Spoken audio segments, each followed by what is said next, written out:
Imagine un monde où les dragons choisissent leurs cavaliers, où l'entraînement militaire tue plus souvent qu'il ne forme, et où les véritables ennemis ne sont peut-être pas ceux qu'on t'a appris à haïr. Onyx Storm poursuit le voyage de Violet Sorrengale, une jeune femme qui, au départ, ne cherchait qu'à survivre. Mais survivre ne suffit plus. À ce stade de l'histoire, elle comprend que le véritable danger ne vient pas seulement du champ de bataille, il vient des secrets qui soutiennent tout son monde. Le livre ne parle plus seulement de combat, il parle d'éveil, d'un moment où les certitudes se fissurent et où rester silencieux devient plus dangereux que se battre. Le poids de la vérité. Violette porte désormais une connaissance qui la transforme.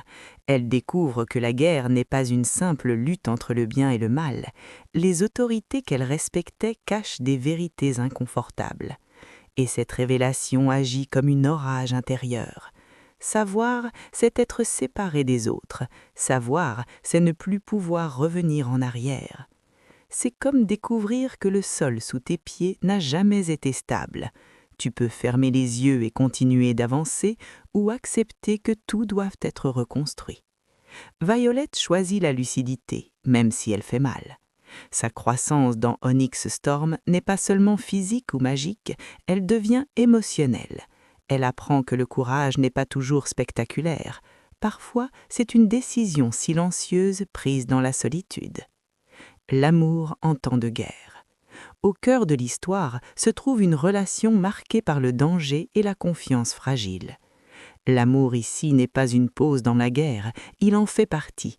Chaque émotion est amplifiée par le risque, chaque promesse est menacée par la réalité du lendemain. La relation de Violette reflète le thème central du livre. On ne peut pas construire quelque chose de solide sur des secrets, ni un gouvernement, ni une armée, ni un cœur. Et pourtant, le roman n'est pas pessimiste. Il affirme que l'amour est une forme de résistance.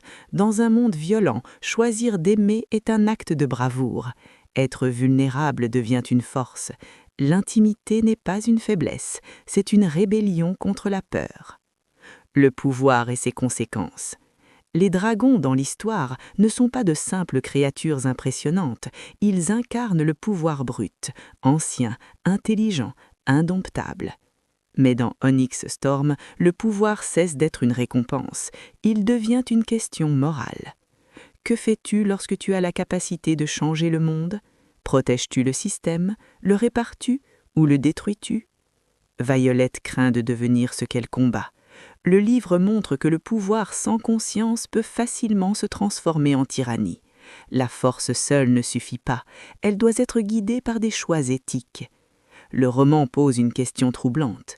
Si tu gagnes la guerre, mais que tu perds ton humanité, as-tu vraiment gagné? La loyauté mise à l'épreuve. Les amitiés dans Onyx Storm sont forgées dans la pression. Les personnages doivent choisir des camps, et ces choix ne sont jamais simples. Il ne s'agit pas de trahir ou d'obéir aveuglément, il s'agit de décider quelle version de la vérité mérite d'être défendue. La loyauté devient consciente, elle demande du courage. Soutenir quelqu'un ne signifie pas toujours être d'accord avec lui. Parfois, être loyal signifie oser confronter ceux qu'on aime. C'est cette tension qui donne au récit sa profondeur émotionnelle. Les batailles impressionnent, mais ce sont les relations humaines qui donnent du poids aux victoires et aux pertes. La tempête intérieure. La tempête du titre n'est pas seulement politique ou magique, elle est intérieure. Violette lutte contre ses propres doutes. Elle se demande si elle est assez forte, assez intelligente, assez digne de porter ce fardeau. Cette tempête intime reflète une peur universelle, celle de devoir grandir plus vite que prévu. Le livre rappelle que la bravoure n'est pas l'absence de peur, c'est avancer malgré elle. C'est ce qui rend l'histoire puissante au-delà de la fantaisie. Les dragons et la guerre sont spectaculaires, mais le cœur du récit reste profondément humain. Identité, confiance et responsabilité.